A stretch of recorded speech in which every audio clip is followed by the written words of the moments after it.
انتصارات 3 تعادلات والان حتى الان هو متاخر في هذه المباراه. كره توصل حيدروف، كره معه يلعبها على الجانب اليمين، توصل عبد الله فرج ياخذ كرة الان، هذا هو البديل، طلعها بعرض الملعب خطيره، تتلعب قدام الجول، خطيره لا زالت على طول، تستلم تسجل، جول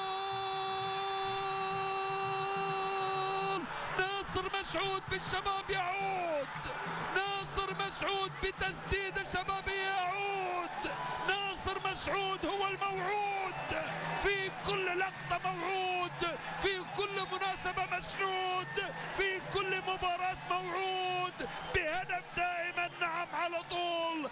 ناصر مسعود، من انت يا مسعود؟ انت دائما رجل المناسبات، رجل اللقطات، رجل الاهداف في اصعب الظروف.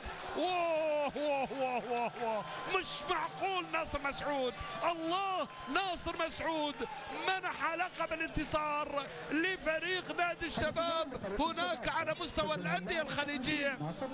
الان كذلك يعيد بفريقه الى المباراه ناصر مسعود الذي سجل هدف الانتصار في مرمى الاهلي هناك في المباراه الدوريه في الجوله رقم 15 عندما فاز ايضا الشباب على الاهلي بهدف دون رد. ناصر مسعود الموعود ايضا عندما كذلك سجل هدف التعادل بالمناسبه في مرمى النصر في المباراه الدوليه في الجوله رقم 16 هنا على هذا الملعب عندما انتهى اللقاء 1-1. الان كذلك يا لطيف لكن الظروف اختلفت.